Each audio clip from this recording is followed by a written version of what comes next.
நண்பர்களுக்கு வணக்கம். இப்போ நம்ம நிற்கிறது திருவண்ணாமலை மாவட்டம் பிரம்மதேசம். இந்த பிரம்மதேசத்தில் ஒரு முக்கியமாக குறிப்பிடப்பட வேண்டிய ஒரு இடம் என்ன அப்படின்னா, போரில் தோல்வியே கண்டிராத ராஜேந்திர சோழனின் பள்ளிப்படைன்னு சொல்லப்படுற இந்த இடத்துக்கு தான் இப்போ வந்திருக்கிறோம். நம்மளுக்கு எதிரே தெரியுது பார்த்தீங்களா, இதுதான் பள்ளிப்படை. உள்ளே போயிட்டு எப்படி இருக்குது அப்படின்னு பார்ப்போம். இடங்கள் வந்து அருமையாக இருக்குங்க. இதில் நிறைய சிறப்புகள் இருக்குது. கோவில் முழுக்க கல்வெட்டுகள் இருக்குது. அதில் முக்கியமான ஒரு சிறப்பு என்ன அப்படின்னா, இந்த கோவிலை 2 மன்னர்கள் கட்டியிருக்காங்க. அதாவது வேறு மன்னராட்சியை சேர்ந்த மன்னர்கள் கட்டியிருக்காங்க.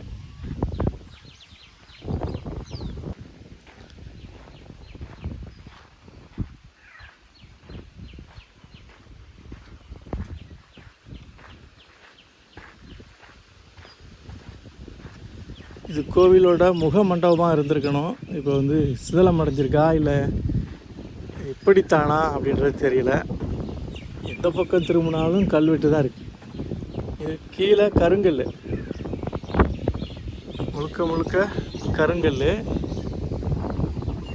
அதில் கல்வெட்டுகள் இருக்குது. மேலே வந்து செங்கல். இது ஒரு மாதிரி இருக்கா. இதுக்கு எதிரியே இன்னொரு வித்தியாசத்தை காட்டுறேன் பாருங்கள். ஒரு கருங்கற்கள், மேலே கோபுரம் வந்து செங்கல்.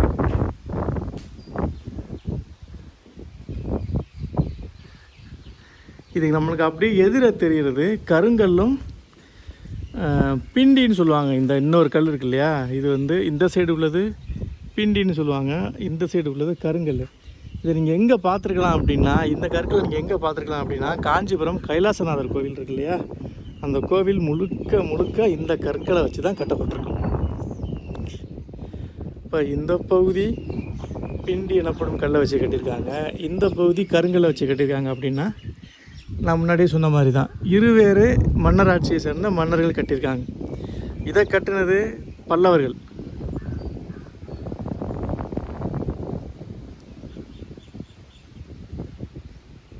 எவ்வளோ அழகாக இருக்குது. இதில் சிற்பங்கள் இருந்ததா என்னன்னு தெரியல, ஆனால் கல்வெட்டுகள் குமிஞ்சு கிடக்குது. பக்கத்தில் உள்ள கருங்கல்ல கட்டினது சோழர்கள் காலத்தில் கட்டப்பட்டது. ஒரு கோவில் 2 மன்னர்களால் மன்னராட்சி காலத்தில் கட்டப்பட்டிருக்கு. இதெல்லாம் எங்கே பார்த்தாலும் கல்வெட்டு தான். இப்போ கோவில் வந்து பூட்டியிருக்கு. அப்படியே முன்னாடி போயிட்டு அப்படியே வருவோம். இது வந்து இப்போ தொல்லியல் துறை கண்ட்ரோலில் இருக்குது. இது கிணறுன்னு நினைக்கிறேன், வரும்போது பார்க்கலாம். லிங்கம் இருந்து ஆவுடை வெளியிலே கிடக்கு.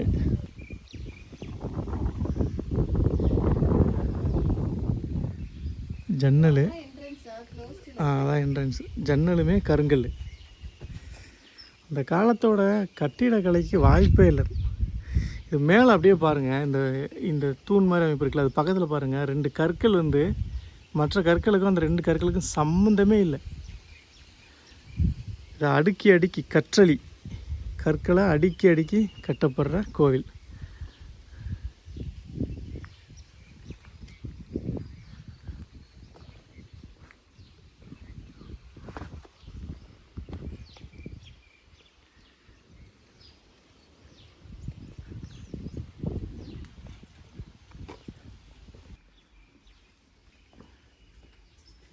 இது எல்லாமே கல்வெட்டுகள் தான். லைட்டு போட்டிருப்பாங்க.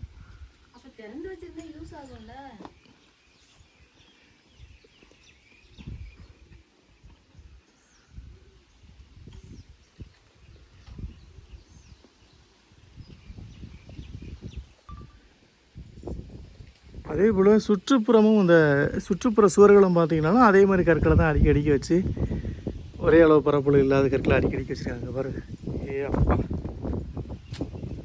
எல்லாமே கல்வெட்டுகள். ஏதாவது புரியுதா?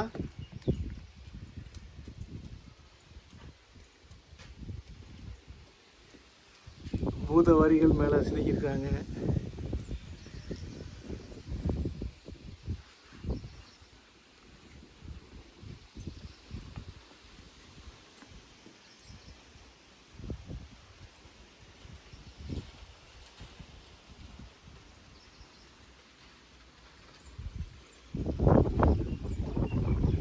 இதோட கட்டிடக்கலை அமைப்புமே வித்தியாசமானது அப்படின்னு கேள்விப்பட்டேன்.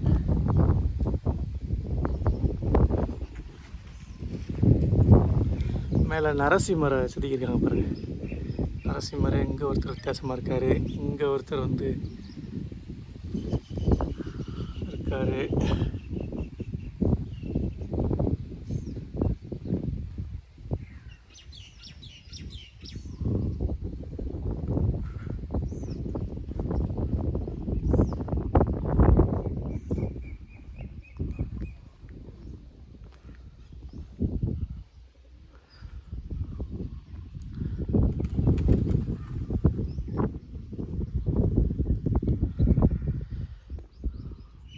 இப்போ இந்த கோவிலில் உள்ள கல்வெட்டுகளோட சிறப்புகள் என்ன அப்படின்னு பார்க்கலாம்.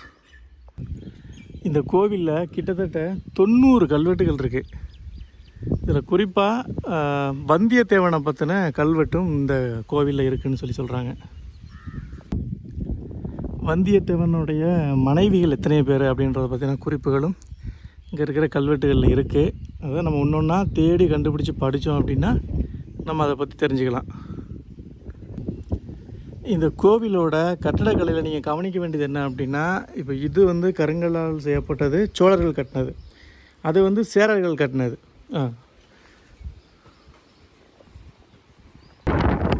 இந்த கட்டிடக்கலையில் நீங்கள் கவனிக்க வேண்டியது என்ன அப்படின்னா, இது வந்து பல்லவர்கள் கட்டினது. முழுக்க முழுக்க பிண்டி அப்படின்ற ஒரு கற்களை பயன்படுத்தி கட்டப்பட்ட ஒரு கோவில். இது வந்து கருங்கற்களை பயன்படுத்தி கட்டப்பட்ட கோவில். இந்த கோவிலோட அடித்தளத்தை பாருங்கள். இந்த பகுதி, இந்த கருங்கற்களான பகுதிகளை கட்டுறதுக்கு முன்னாடியே பல்லவர்கள் இதை கட்டிட்டாங்க. இப்போ இவங்க என்ன மாதிரியான அமைப்பை பயன்படுத்தினாங்களோ, இந்த கற்களை பயன்படுத்தி என்ன மாதிரியான அமைப்பில் இந்த கோவிலை கட்டினாங்களோ அதே அமைப்பில் அடித்தளத்தை சோழர்களும் அமைச்சிருக்காங்க. கீழே பாருங்கள், கீழ் லேயரு, மிடில் லேயரு, அதுக்கு மேலே உள்ள லேயர், இந்த 3 லேயரும் பாருங்கள். அப்படியே இங்கே இந்த 3 லேயரையும் பாருங்கள். இங்கே என்ன டிசைன் இருக்கோ அதே டிசைன் தான் இங்கே இதுலேயும் இருக்கும். மேலே வழக்கம் போல் கற்களை அடுக்கியிருக்காங்க, இங்கே வந்து அவங்களும் கற்களை அடுக்கியிருக்காங்க, ஒரு சில அமைப்புகளை கொடுத்துருக்குறாங்க. இதுதான் இந்த கோவிலோட மிகப்பெரிய சிறப்பே இதுதான். இங்கே என்ன அமைப்பு இருக்கோ அதே அமைப்பு தான் இங்கே இருக்கும். இன்னொன்று என்ன அப்படின்னா, இந்த கோவிலுக்கு 2 வாசல்கள் ஒன்று உண்டு.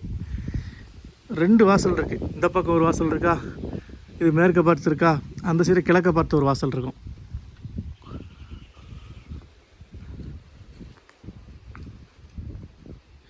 நிறைய பேர் வந்து காஞ்சி கைலாசநாதர் கோவில், அதே போல் வந்து இந்த பள்ளிப்படைன்னு சொல்லப்படுற இந்த பிரம்மதேசம் கோயில், இன்னொன்று வந்து உத்திரகாசமங்கை கோயில், இதெல்லாமே சேமான்னு சொல்லி கேட்குறாங்க. ஆனால் உத்திரகாசமங்கையில் உள்ள கோவிலுக்கு பயன்படுத்தப்பட்ட கற்கள் வேறு, இந்த கற்கள் வேறு.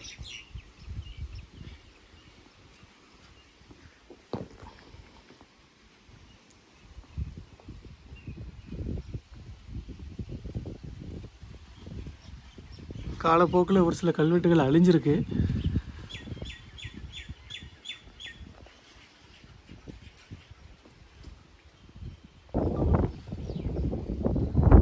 கீழே அடித்தளத்திலிருந்து அப்படியே மேலே போக போக சிற்பங்கள் அங்கங்கே செதுக்கியிருக்காங்க பாருங்கள். இங்கே வந்து ஒருத்தரோட மார்பை வந்து இன்னொருத்தர் கடிக்கிற மாதிரி இருக்கு இல்லையா, அது ஏதோ ஒரு கதையை சொல்லுது. அதுக்கு மேலேயும் கொஞ்சம் இருக்குது, ஆனால் சரியாக தெரியல. அதுக்கு மேலே இன்னும் கொஞ்சம் இருக்குது. மேலே பார்த்தீங்கன்னா ஸ்தூபி இருக்குது, விமானம் இருக்குது. நீங்கள் கர்நாடகா பக்கம் போனீங்கனாலும் இதே மாதிரி சிமிலாரிட்டி உங்களால் பார்க்க முடியும். இது பல்லவர்களும் கர்நாடகாவுடைய அந்த கட்டிடக்கலையும், பல்லவ கட்டிடக்கலையும் கர்நாடகா அந்த கட்டிடக்கலையும் சேர்ந்த மாதிரியான ஒரு அமைப்பு மாதிரி இருக்குது. கட்டிடக்கலை அந்த கோவில்கள், அந்த காலத்து கோவில்கள் கட்டிடக்கலை சம்பந்தமான ஆராய்ச்சி கட்டுரைகள் வாங்கி படிச்சிங்க அப்படின்னா நீங்கள் இதை பற்றின முழு தகவல்களும் தெரிஞ்சுக்க முடியும்.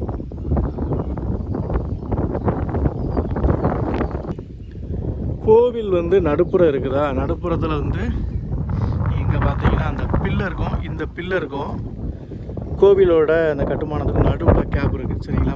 பள்ளம் இருக்குது. அந்த பள்ளத்துக்கு மேலே மேட்டில் நான் நிற்கிறேன். இப்போ மழை பெஞ்சு அப்படின்னா கண்டிப்பாக தண்ணீர் வந்து உள்ளே தேங்கும். இந்த தண்ணீரை வெளியேற்றுறதுக்குமே நல்ல தரமான ஒரு இது வச்சுருக்காங்க, கட்டமைப்பு இங்கே வச்சுருக்காங்க. காட்டுறோம் பாருங்கள். இது தெரியுதா, சின்ன ஹோல்ஸு. கோவிலில் தண்ணீர் தேங்கக்கூடாதுன்றதுக்காக தண்ணீரை வெளியேற்ற அமைப்பு இந்த இடம். இந்த காலத்து ஆளுகள் மாதிரி இல்லாமல் அந்த காலத்தில் எல்லாத்தையுமே ஒவ்வொரு இதுவாக பார்த்து எப்படி அமைக்கணும், இதில் என்னென்ன பிரச்சனைகள் வரும், அதை எப்படி சால்வ் பண்ணணும் அப்படின்றதெல்லாம் பக்காவாக திட்டமிட்டு இந்த கோவிலை கட்டியிருக்கிறாங்க. இதெல்லாம் கல்வெட்டுகள் தான், ஆனால் காலப்போக்கில் சிதலமடைஞ்சிருக்கு, படிக்க முடியாத அளவுக்கு இதெல்லாம் இருக்குது. 90 கல்வெட்டு அப்படின்னா சும்மாவா பாருங்க.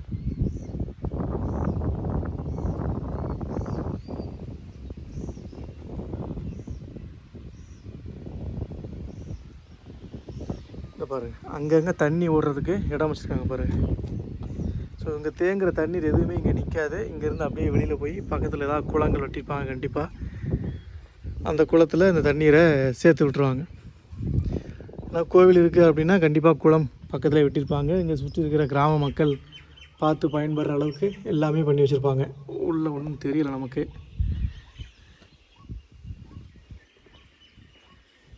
இந்த தூண் இருக்கு இல்லையா, இந்த தூணுக்கும் ஒரு சிறப்பு இருக்குது, நான் அதை சொல்கிறேன். சும்மா ஒன்று இந்த தூணை இங்கே போட்டு வைக்கலவங்க இருக்குது. இது வந்து பாருங்கள், தண்ணி வெளியே வர உண்டான இடங்கள். கட்டிடக்கலையில் எல்லாமே பார்த்து பார்த்து இதை பண்ணி வச்சுருக்குறாங்க. இங்கேயுமே இந்த தூணுங்களோட மிச்சங்கள் வந்து இங்கேயுமே கிடக்கு. உருளை வடிவ தூண்கள், இது எல்லாமே சோழர்கள் காலத்து தூண்கள்.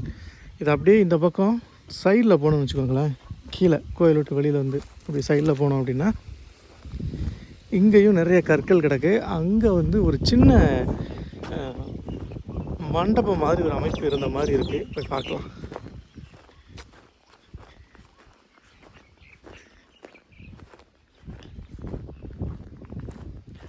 நிறையா பேர் நிறைய விதமான கருத்துக்கள் சொல்லுவாங்க. ராஜேந்திர சோழன் வந்து கம்போடியாவில் போய் தான் இருந்தார், அவரோட சமாதி அங்கே தான் இருக்குது அப்படி இப்படிம்பாங்க. ஒரு சில பேர் இதுன்னு சொல்கிறாங்க. இங்கே பாருங்கள், ஒரு சின்ன மண்டபமாக இருக்குதா, அதில் ஆவுடை இருந்திருக்கு. சின்ன மண்டபம், கற்களை அடிக்கடிக்க வச்சுருக்காங்களா, பார்க்குறதுக்கு ஒரு சின்ன பள்ளிப்படை மாதிரி இருக்குது. இதில் வந்து கண்டிப்பாக லிங்கம் வச்சுருந்துருப்பாங்க மேலே. ஏன்னா அந்த லிங்கம் ஆவுடை வைக்கிற அளவுக்கு தான் அந்த சைஸ் இருக்குது. ஒரு சின்ன பள்ளிப்படை மாதிரி இருக்குது. அப்படி பள்ளிப்படை இங்கே இருந்துருந்துச்சு அப்படின்னா இந்த இடத்துல தான் இருந்திருக்கணும்.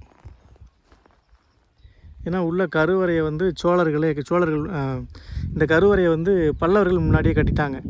அதனால் சோழர்கள் உள்ள கொண்டு பள்ளிப்படையை வச்சுருக்கிற வாய்ப்பு இல்லை அப்படின்றது என்னோட கணிப்பு. பள்ளிப்படை இருந்தது அப்படின்னா இதுவாகத்தான் இருந்திருக்கணும். பாருங்கள், இது வந்து இந்த பிண்டி அப்படின்னு சொல்லப்படுற கல், இது வந்து கருங்கல். இது ஒரு வகையான கல்.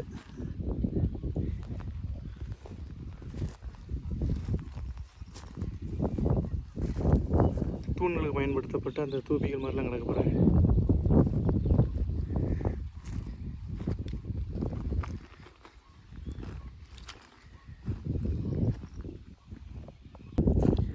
இப்போ கோவிலை ஓரளவுக்கு சுற்றி பார்த்தாச்சு. இப்போ அந்த தூண், இசைத்தூண், அது வந்து நான் உங்களுக்கு அந்த இசைத்தூணோட சவுண்டை வந்து உங்களுக்கு காமிக்கிறேன்.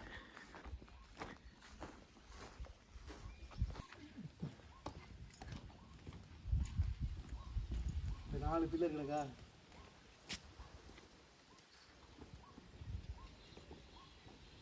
வா.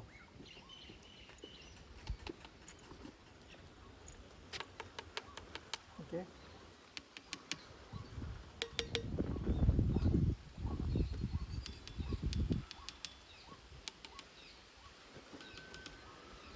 அஞ்சு வகையான சவுண்டு.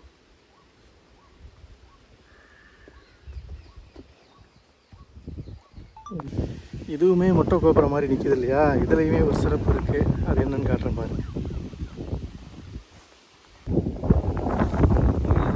இது சோழர்கள், இது பல்லவர்கள்.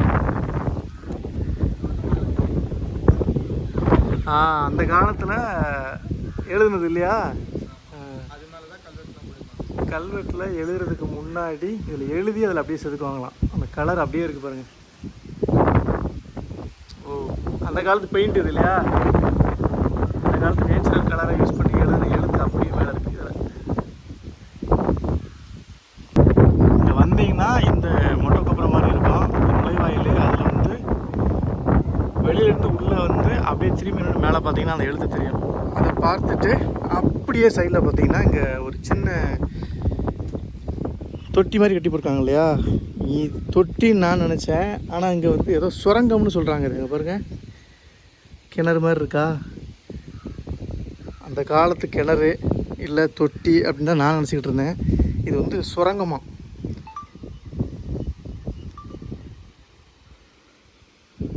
அந்த காலத்து சுரங்கம்னு சொல்கிறாங்க. ஆனால் பார்க்குறதுக்கு அப்படி தெரியல. சுடு மணலை வச்சு அப்படியே இங்கே பாருங்கள் எப்படி கிணறு எப்படி அமைச்சிருக்காங்க பாருங்கள்.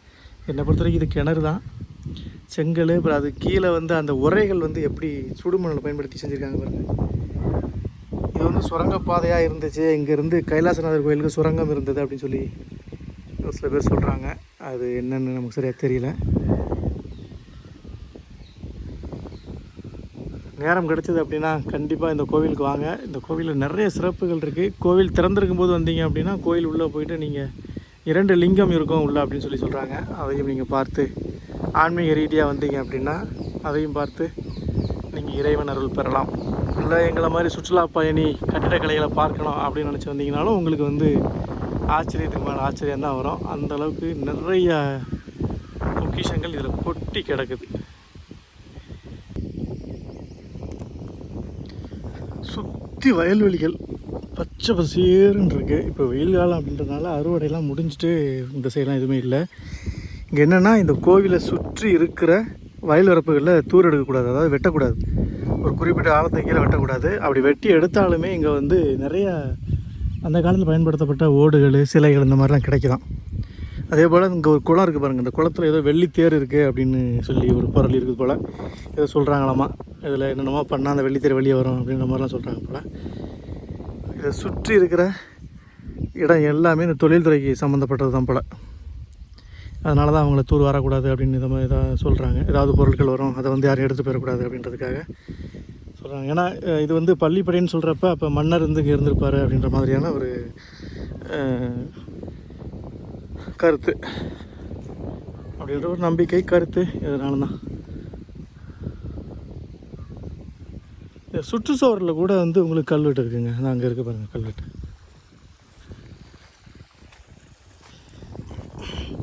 கொஞ்சம் புதர் மண்டி போய் தான் கிடக்குது. ஆனால் நிறைய பேர் வந்து இதை பராமரிக்கிறாங்க நல்லா அப்படின்னு சொல்லி சொன்னாங்க. இப்போ ஏன் அப்படி புதர் மண்டி போய் கிடக்குன்னு தெரியல. ஆட்கள் எதுவும் லீவில் இருக்காங்களா என்னன்னு தெரியல. பாருங்கள், இது வந்து சுற்றுச்சுவர். இந்த சுற்றுச்சுவர்லையுமே பாருங்கள் கல்வெட்டு இருக்குது பாருங்கள். இதெல்லாமே கல்வெட்டு.